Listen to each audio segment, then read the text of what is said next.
오늘 본문의 말씀, 이제 엘리야의 시대가 끝나고 엘리사의 시대가 되었습니다. 엘리야에게 하나님의 영이 임해서 많은 능력들이 나타났건과 같이 엘리사에게도 동일한 하나님의 성령이 임했기 때문에 하나님의 역사가 나타났습니다. 생명의 삶 본문을 쭉 따라오셨다면 이제 엘리사의 새로운 시대가 열렸다라고 하는 것입니다. 엘리야에서 엘리사로 우리 하나님의 역사는 사람은 바뀌지만 동일한 성령 하나님의 성령이 역사하시기 때문에 언제나 동일하게 역사함을 보게 됩니다. 따라서 오늘 우리들에게도 오늘과 같이 이 세상 가운데에 하나님의 영을, 하나님의 성령을 받고 하나님의 사역을 이루는 그런 삶을 살 때에 오늘 본문에서와 같이 절망 가운데 소망을 줄 수 있다라고 하는 것입니다. 사람이 주는 것이 아니라 하나님의 영, 성령님을 의지하는 그 사람, 그 믿음으로 말미암아 하나님의 역사가 어제나 오늘이나 또 앞으로도 동일하게 임할 줄 믿습니다. 바로 그 믿음으로 함께 나아가시는 저와 여러분들 되시기를 바랍니다. 아합 왕이 죽고 이제 아하시야가 그 왕위를 이어서 한 2년 동안 통치를 했는데 난간에서 떨어져 가지고 병이 걸렸습니다. 그래서 곧 죽게 되었죠. 그리고 아하시야 다음에 왕이 된 사람이 여호람이라고 하는 왕입니다. 여호람은 아하시야의 아들은 아니고 아합의 또 다른 아들이었습니다. 그래서 이 여호람에 대한 성경의 평가는 어제 보니까 선한 일도 있었고 그러나 종합적으로 봤을 때는 여호와 보시기에 악을 행했다, 이렇게 성경은 기록하고 있습니다. 선한 평가 중에 하나는 뭐냐면 아버지가 세웠던 바알의 주상을 헐었다, 그렇게 이야기를 하고 있습니다. 그러나 여전히 초대 북이스라엘의 왕이었던 여로보암의 죄, 그건 뭡니까? 금송아지 우상을 섬겼던 죄에서는 벗어나지 못했다라고 하는 평가를 받고 있습니다. 아합 왕, 그러니까 아버지 아합 왕이 남유다의 여호사밧 왕과 사돈 관계를 맺게 되었습니다. 그래서 아합 시대 때에도 보면 여호사밧 왕은, 오늘 본문에도 등장하지만요, 여호사밧 왕은 좋은 관계, 그러니까 어떻게 보면 평화의 관계를 맺고 있었습니다. 그러나 이것은 거짓 평화죠. 왜냐하면 사돈 관계로 말미암아 주어진 평화이지 하나님께서 주신 온전한 믿음 가운데 주신 하나님이 주신 평강의 관계는 아니었습니다. 그래서 이 관계는 오래 지속되지는 않습니다. 그리고 아합과 여호사밧의 관계를 보면은 대등한 관계라기보다는 그때 당시에 아합이 비록 성경에 보면 악한 왕이었다 할지라도 능력이 있는, 세상적인 눈으로 봤을 때 능력이 있는 왕이었습니다. 그래서 힘도 군사력도 많이 가지고 있었고, 또 지금 본문에서 보면은 모압이 아합 왕 때까지만 해도 꼼짝 못하고 이렇게 그 주종 관계를 이루는 그런 속국으로서의 역할을 감당했다고 성경은 기록하고 있습니다. 그래서 양털 뭐 이런 거를 조공으로 늘 바칠 수밖에 없는 그런 관계였다고 하는 것이죠. 근데 이제 아합이 죽고 또 이제 아들 때에 가서 또 아하시야도 뭐 2년밖에 통치하지 못하고 이런 여러 가지 혼란한 틈을 타서 모압이 반란을 일으켰습니다. 그래서 독립을 이제 선언하게 되고 그것에 화가 난 여호람 왕이 이제 전쟁을 하러 나가는 게 본문의 배경입니다. 그래서 남유다 그 여호사밧 왕에게 찾아가서 여차여차해서 모압을 치러 가는데 도와달라. 그러니까 여호사밧이 뭐라고 이야기합니까? 내가 가지고 있는 모든 게 다 당신 것입니다. 당신이 하는 대로 하겠습니다. 어떻게 보면 여호사밧 입장에서는 원치 않는 전쟁이었음에도 불구하고 그만큼 남유다가 북이스라엘의 지배와 영향력을 받고 있었기 때문에 어쩔 수 없이 따라가는 것을 보게 됩니다. 다른 본문에 보면 여호사밧 왕, 남유다의 여호사밧 왕은 선한 왕으로서 남유다의 20명의 왕들 중에서 아버지 아사 왕과 함께 선한 왕의 평가를 받고 있음에도 불구하고 이 사돈 관계로 맺어진 이 관계 때문에 여전히 이 하나님 보시기에 선치 않은 일에 어쩔 수 없이 동조하는 일을 보게 됩니다. 여호람 왕과 이 모압을 향한 이 전쟁도 마찬가지입니다. 요람 왕이 그래서 여호사밧 왕에게 어느 길로 쳐들어갈까 이제 물어보니까 에돔 땅을 거쳐서 모압 땅으로 가는 것이 좋을 것 같습니다. 그래서 에돔도 역시 북이스라엘의 속국으로서의 관계를 맺고 있었기 때문에 에돔 왕, 또 남유다의 여호사밧 왕, 그리고 북이스라엘의 여호람, 이 세 왕이 이제 그 모압을 쳐들어가기 위해서 7일 정도 이제 행군을 하게 되었는데 물이 떨어졌단 말이죠. 물이 떨어지니까 이제 우리 다 죽게 되었다. 그래서 그 여호사밧 왕이 하나님께 물을 만한 선지자가 없느냐. 그래서 이제 그 여호람은 뭐 선지자가 누구인지 잘 몰랐던 것 같아요. 그래서 여호람의 신하 중에 한 사람이 엘리야의 시종을 들었던 엘리사가 이 근처에 있습니다. 그러니까 여호사밧은 알고 있었어요. 그 사람에게 하나님의 여호와의 말씀이 있도다. 그리고 이제 찾아가는 게 이제 어제까지의 본문입니다. 그러니까 엘리사가 이스라엘 왕에게 이렇게 이야기하죠. 내가 당신과 무슨 상관이 있나이까? 그렇죠. 아합 왕조, 이 오므리 왕조와 내가 무슨 상관이 있나이까? 당신 아버지는 이 북이스라엘이 타락하게 만든 장본인입니다. 그렇죠. 이세벨이라고 하는 여인과 결혼해가지고 시돈 땅에 있는 바알 신앙 그리고 아세라 신앙을 이 땅에 전파하고, 이스라엘 백성이 안 그래도 지금 단과 베델에 세워진 금송아지 때문에 지금 하나님으로부터 축복을 받고 있지 못한데, 게다가 플러스 이방 우상들을 데리고 와가지고 이스라엘이 완전히 망하게 되었다. 내가 당신과 무슨 상관이 있나이까? 당신의 부친 아합의 선지자들과 당신의 모친 이세벨의 선지자들에게로 가소서. 그러니까 이스라엘 왕이 이렇게 이야기하죠. 지금 뭐 어디 갈 데가 없습니다. 물도 없고 뭐 어디 붙을 게 없으니까 이제서야 마지막 카드로 엘리사를 찾았다라고 하는 것입니다.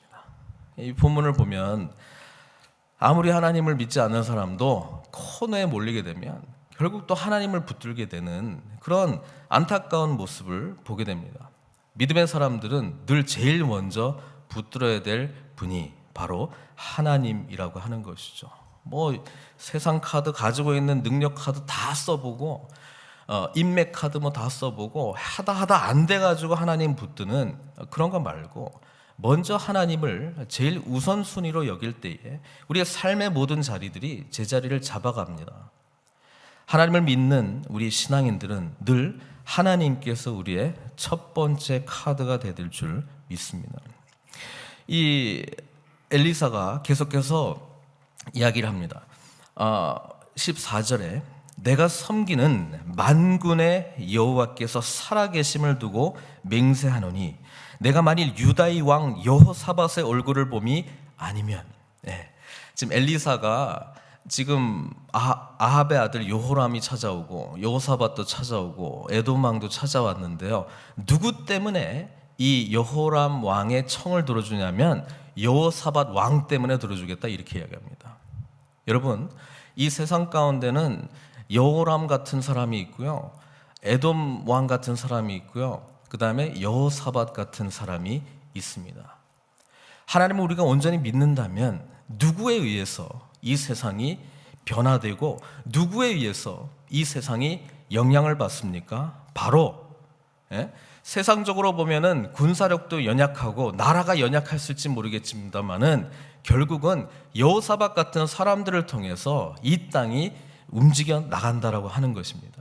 하나님을 신실하게 바라보고 하나님의 말씀을 찾는 자, 그리고 거기에 여호와의 말씀이 있도다 이렇게 인정하고 신뢰함으로 주님께 나아가는 자, 바로 그런 사람들을 통해서 세상이 돌아간다라고 하는 것입니다.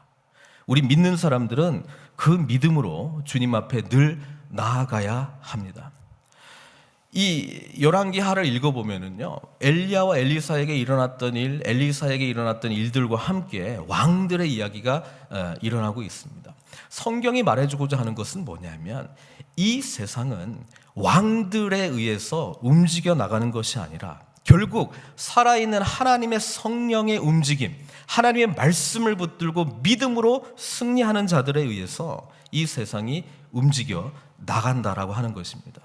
우리는 이 믿음으로 오늘 이 어지러운 세상 가운데 살아가야 된다는 것입니다. 여러분, 3사람 중에 4사람 중에 5사람 중에 여호사밧 같은 하나님의 사람들을 주님께서 찾고 계십니다. 바로 그런 사람들을 통해서, 그들의 기도를 통해서, 그들이 말씀을 붙들므로 말미암아 끝까지 승리함으로 말미암아 이 세상이 구원받을 줄 믿습니다. 따라서 오늘 믿음의 우리들은 어디에 있든지 간에 주변에 여호람도 있고 에돔 왕도 있고 여러 사람들이 있을지라도 여호사밧 같은 모습으로 하나님의 구원을 나뿐만 아니라 이 땅 가운데에 온전히 내려주는 그런 복의 통로, 축복의 통로로서 우리가 쓰임 받아야 된다라고 하는 것입니다. 엘리사가 여호사밧의 얼굴 때문에, 여호사밧의 얼굴을 봄이 아니면 그 앞에서 당신을 향하지도 아니하고 보지도 아니하였으리이다. 사랑하는 성도 여러분, 저와 여러분들 때문에, 우리의 얼굴 때문에 하나님께서 이 땅 가운데에 구원의 역사를 이룩하실 줄 믿습니다. 우리 늘푸른 선교 교회 때문에, 우리가 바로 이 자리에 있기 때문에, 하나님의 말씀을 붙들기 때문에, 하나님께 기도하기 때문에 이 아나임 땅, 이 지역이 정말 하나님의 영향력을 받고 하나님의 선하심의 인도하심과 구원을 받는 그런 놀라운 교회가 될 줄 믿습니다. 여러분, 엘리사가 이제 하나님 앞에 말씀을 듣기를 원했는데 어떻게 합니까? 검은 곳 할 자를 불러오라, 이렇게 이야기합니다. 찬양 중에 하나님의 말씀이 임했다라고 오늘 성경은 말하고 있습니다. 여러분, 찬양 중에, 뜨겁게 하나님을 바라보며 찬양하는 중에 하나님의 놀라운 역사가 일어납니다. 엘리사가 지금 뭘 가르쳐주고 있습니까? 그래, 물 없지, 절망하고 있지, 그때 뭐 하라는 거예요? 하나님을 찬양하라는 거예요. 하나님을 높여드리라는 거예요. 하나님을 온전히 붙들라는 거예요. 그때일수록 하나님 앞에 온전히 나아가면 하나님께서 말씀해 주신다는 거예요. 물 없다, 절망 가운데 빠져 있지 말고, 사방 가운데 정말 사방의 적들이 우리를 이제 진멸하려고 한다, 그런 환경에 영향받지 말고, 그럴 때일수록 뭐 하라는 거예요? 하나님을 찬양하라는 거예요. 그러면 찬양의 능력 가운데, 찬양 가운데 역사하신 우리 하나님이 우리를 만나주시고, 또 우리에게 힘을 주시고, 새 힘 주시고, 또 뭐예요? 말씀해 주신다는 거예요. 하나님이 어떤 말씀을 주셨습니까? 16절에 보니까 그가 이르되 여호와의 말씀이 이 골짜기에 개천을 많이 팔아 하셨나이다. 아니, 지금 물이 없어가지고 힘들어 죽겠는데 무슨 개천을 파라는 거예요? 지금 물이 없는데 뭘 파라는 거예요? 하나님이 어쩌보면 우리에게 요구하시는 것은요, 이 상황과 정반대의 것을 요구한다는 거예요. 여호와께서 이르시기를, 17절에요, 너희가 바람도 보지 못하고 비도 보지 못하되 이 골짜기에 물이 가득하여 너희와 너희 가축과 짐승이 마시리라. 이게 하나님의 약속의 말씀입니다. 아니, 지금 물이 없다니까요, 하나님. 근데 뭐 마실 것이다, 이런 지금 현실과 반대되는 약속의 말씀을 주셨다라고 하는 게 지금 큰 위로가 되겠습니까? 안 되죠. 또 뭐라고 그러냐면은 물뿐만 아니라 물뿐만 아니라 당신들이 모든 견고한 성읍과 모든 아름다운 성읍을 치고 모든 좋은 나무를 베고 모든 샘을 메우고 돌로 모든 좋은 밭을 헐리다. 이게 뭐냐면 모압을 완전하게 정복할 것이다, 이렇게 이야기합니다. 물뿐만 아니라 완벽하게 승리할 것이다, 이런 이야기를 합니다. 그리고 엘리사가 그 중간 18절에 이런 이야기, 이거는 여호와께서 보시기에 오히려 작은 일이라, 이건 별거 아니다, 우리 하나님 입장에서 보면. 현실과 하나님의 약속의 말씀 정반대입니다. 이때 필요한 것이 무엇입니까? 믿음이죠. 뭘 믿는 믿음입니까? 현실을 믿을래? 말씀을 믿을래? 상황을 믿을래? 하나님을 믿을래? 그 선택이 우리에게 주어졌다는 것이죠. 하나님을 믿는 믿음 안에서 승리가 주어집니다. 요한일서 5장 4절에 뭐라고 이야기하고 있습니까? 무릇 하나님께로 난 자마다 세상을 이기니라. 세상을 이기는 승리는 이것이니 뭐라고요? 우리의 믿음이니라. 하나님을 믿는 믿음 안에서 승리가 나오는 거예요. 이 상황을 분석하고 진단하는 것에 승리가 나오는 것이 아니고 하나님께서 뭐라고 말씀하시는가, 그 말씀을 온전히 붙들 때에 이 상황을 역전하는 하나님의 은혜를 우리가 볼 수 있다는 거예요. 하나님의 말씀을 받는 자는 큰 비전을 소망하게 됩니다. 물이 없는 이 사방에, 정말 물이 없는 이곳에 하나님께서 물을 주실 것이다라고 하는, 생명수를 주실 거라고 하는 그 소망의 말씀을 붙들 때에 뭐예요? 이미 영혼 가운데 승리가 주어졌다라고 하는 것이죠. 이 승리를 누리고 살아가는 것이 우리 믿음의 사람들이 나아갈 길이라고 하는 것입니다. 오늘 본문에 보면은 여호사밧과 또 여호사밧 주변에 있는 여호람과 또 나머지 사람들이 어떠한 모습으로 이 하나님의 말씀에 대해서 반응했는가? 어떻게 반응했냐면 20절에 이렇게 기록되어 있습니다. 아침이 되어 소제 드릴 때에, 소제라고 하는 것은 곡물로 예배 드리는 거 아닙니까? 예배 드릴 때에 하나님의 역사가 시작됐다는 거예요. 예배 드릴 때, 예배 드릴 때 물이 에돔 쪽으로부터 흘러와 그 땅에 가득하였더라. 성경은 그렇게 기록하고 있지 않습니까? 우리 믿음에 대한 신앙 고백은 예배자의 모습으로 나오게 되어 있습니다. 따라서 예배에 목숨 거는 사람이 승리하게 돼 있어요. 예배에 목숨 건다라고 하는 것은 하나님을 신뢰하기 때문에, 내가 주님께 모든 답이 있다는 것을 알고 있기 때문에 정말로 진실로 영과 진리로 드리는 그 예배자의 마음 가운데 참된 승리가 있다는 거예요. 하나님의 약속의 성취는 아침이 되어 소제 드릴 때에 하나님 앞에 겸허히 무릎 꿇고, 주님 그렇습니다, 주님의 말씀을 내가 의지하겠습니다, 보이는 현실은 물도 없고 절망 가운데 있지만 내가 하나님의 말씀을 의지하여 나아가겠습니다. 이때에 예배 드릴 때에, 하나님 앞에 납작 엎드릴 때에, 진실로 하나님 앞에 모든 답이 있다라고 인정할 때에, 그때에 에돔 쪽으로부터 불가능한 일이 나오는 겁니다. 비도 오지도 않았고 우기도 아니고 밑에 지하수가 뭐 펑펑 나오는 것도 아니고 어디서 나오는지는 모르겠지만 물이 이 땅에 가득하였더라. 성경은 그렇게 이야기하고 있다는 것이죠. 사랑하는 성도 여러분, 예배에 생명 거셔야 됩니다. 예배에 우리의 믿음을 담아서 주님 앞에 나아가야 됩니다. 그럴 때에 하나님의 놀라운 역사가 일어난다는 것이죠. 얼마나 웃기게 일어나냐면 우리의 상상을 초월하는 하나님의 놀라운 역사입니다. 우리의 상상을 초월하는 하나님의 역사입니다. 성경이 이렇게 기록합니다. 모압은 지금 이제 전쟁할 준비가 다 되어 있어요. 그리고 저쪽에 연합군이 와 있는 것도 알고 있어요. 물도 없다는 것도 알고 있어요. 그런데 물이 막 내려오니까 21절에 모압의 모든 사람은 왕들이 올라와서 자기를 치료한다 함을 듣고 갑옷 입을 만한 자로부터 그 이상이 다 모여 그 경계에 서 있다. 전투 태세가 딱 돼 있어요. 아침에 모압 사람이 일찍 일어나서 해가 물에 비침으로 맞은편 물이 붉어 피와 같음을 보고. 여러분, 우리 하나님 참 기가 막히신 하나님 아닙니까? 조금 전에 여호람, 에돔, 여호사밧 포함해서 이렇게 하나님께서 전략을 짜실 줄 어떻게 알았겠습니까? 손자병법에서 그 전쟁에서 이기는 핵심 뭐냐면 상대방을 속이는 거 아닙니까? 근데 모압 사람들이 물에 비친 해 때문에 붉으니까 자기들이 알아서 판단한 거예요. 물이 내려왔을 거라고 상상해냈겠어요? 그러니까 저거는 피다, 피. 그러니까 서로 연합군으로 모였는데 무슨 이유인지는 모르겠습니다만은 서로 전쟁하고 있구나, 서로 죽이고 있구나, 이때다, 쳐들어가자, 이렇게 판단을 했다는 거예요. 그래서 지금 완전히 모압이 이제 그 전쟁에서 실패하게 되죠. 24절에 이스라엘의 진에 이르러 이스라엘 사람이 일어나 모압 사람을 쳐서 그들 앞에서 도망하게 하고 그 지경에 들어가며 모압 사람을 치고, 그리고 하나님의 약속의 말씀대로 그 성읍들을 쳐서 헐고 각기 돌을 던져 모든 좋은 밭에 가득하게 하고 모든 샘을 메우고 모든 좋은 나무를 베고 길하렛의 돌들은 남기고 물매꾼이 두루 다니며 치니라. 이렇게 하나님의 약속의 성취가 이루어졌어요. 이때 조심해야 됩니다.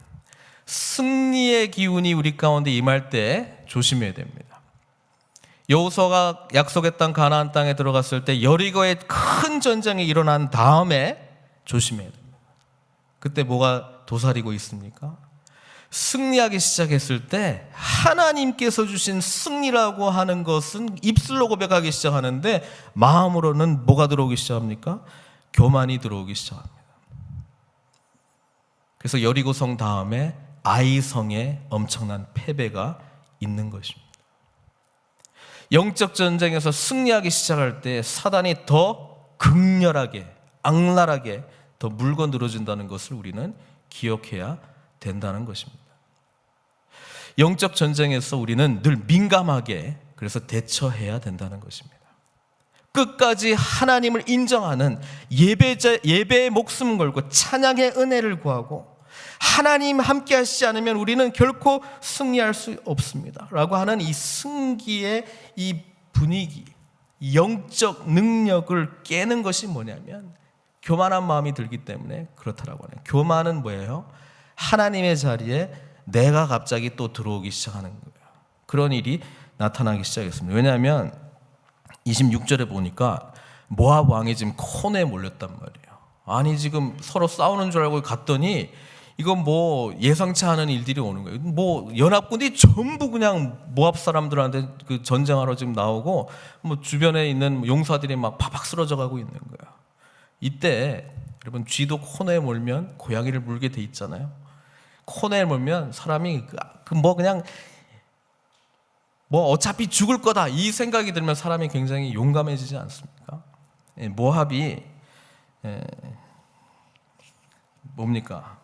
그 영화 중에 그 300이라고 하는 영화 있죠. 그런 것처럼 지금 700이 지금 핵심 멤버들이 남았는데 극렬하여 당하기 어려움을 보고 칼찬 군사 700명을 거느리고 돌파합니다. 이 모압 왕이 굉장히 그 용사 세상 기준으로 말하면 아주 그 용맹스러운 사람이죠. 그래 이 700명의 결사대를 이끌고 내가 돌진해가지고 그냥 이 전쟁이 뭐 지든지 말든지 이 자리에서 내가 끝내리라 이런 마음으로 들어갑니다.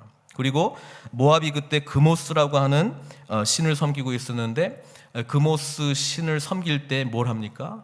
그 아들을 바치는 자녀를 바치는 그런 제사가 있었습니다. 모압 왕이 자기 후계자 아들을 그모스 신에게 바쳐버립니다.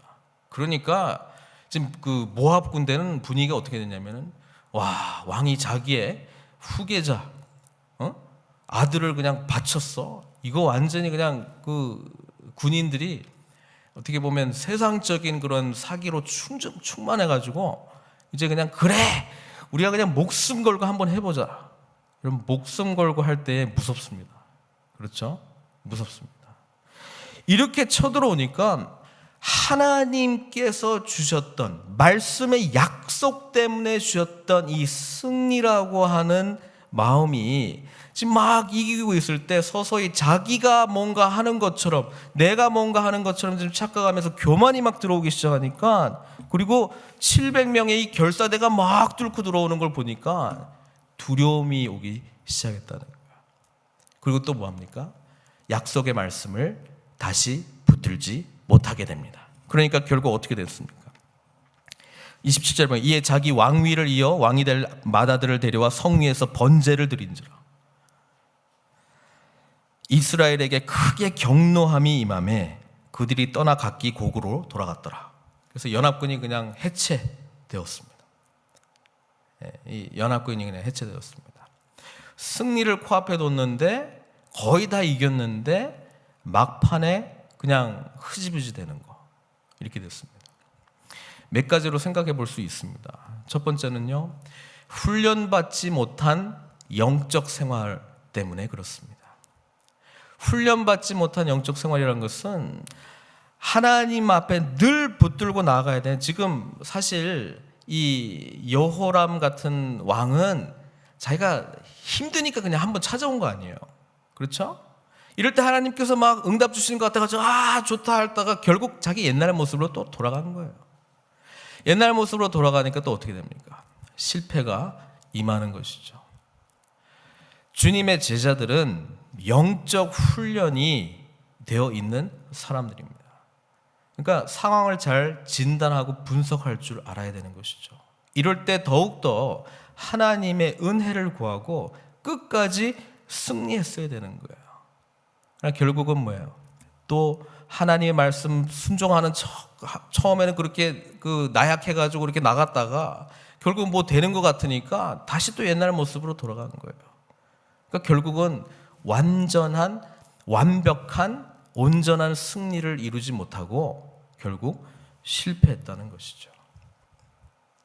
사랑하는 성도 여러분, 우리는 사도 바울의 표현처럼 믿음의 경주를 싸우며 나가고 있는 성도들입니다. 이 세상 가운데 하나님께서는 참된 승리, 또 샬롬의 은혜를 주시기를 원하시는데 작은 전투에서 패배했다고 너무 낙심하시지 마시고 또 승리하고 있다라고 하는 이런 착각 속에서 자신이 또 다시 옛날 모습으로 돌아가는 일이 일어나고 있지는 않는가 점검해야 된다는 것입니다. 믿음의 싸움, 영적 싸움, 끝까지 승리하기 위해서는 언제나 주님께서 우리 삶의 주인이 되셔야 된다라고 하는 것입니다. 여러분, 이 모압의 그모스 앞에 드리는 이 거짓 예배를 통해서도 사람들의 마음이 선동되고 하나가 될 수 있습니다. 하나님께서는 참된 예배 가운데에 하나 되기를 원하고 계시는 것이죠. 바로 거기에 진정한 승리가 있습니다. 다시 한번 요한일서 5장 4절의 말씀 들려드린다면 하나님께로 난 자마다 세상을 이겼다 선포하고 있습니다. 그리고 세상을 이긴 이 승리는 우리의 믿음이다. 여러분, 이 말씀 붙들고 끝까지 승리하시는 저와 여러분들 되시기를 바랍니다. 나약해서 하나님의 은혜를 이제 맛보기 시작했을 때에 결코 좌절하거나 낙심하지 마십시오.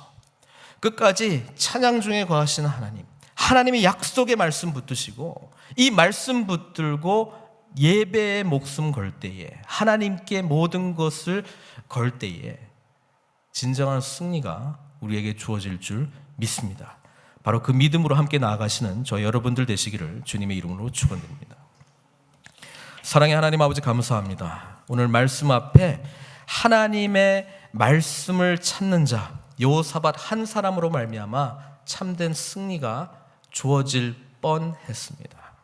아버지 하나님, 우리도 연약할 때 주님 말씀 붙들고 주님 앞에 나아갑니다. 그러나 끝까지 믿음으로 승리하는 저희들 될 수 있도록 늘 믿음 안에서 주 안에서 예배자의 참된 심령 안에서 승리하는 저희들 될 수 있도록 주님 도와주시옵소서. 늘 주님께서 우리 마음과 삶과 이 교회의 주인이 되게 하여 주시고 늘 아버지 하나님 말씀 붙들고 승리하는 저희들 다 될 수 있도록 주 인도하여 주시옵소서. 모든 것 주님께 의탁드리옵고 예수님의 귀하신 이름으로 기도드리옵나이다. 이제는 우리 주 예수 그리스도의 크신 은혜와 하나님 아버지의 극진하신 사랑과 성령님의 감동하심이 오늘 신실하신 하나님의 약속의 말씀 붙들고 끝까지 믿음으로 승리하며 나아가기를 소원하는 사랑하는 성도들 머리 위에 또 가정과 일터 위에 이제로부터 영원토록 함께하옵시기를 간절히 축원하옵나이다.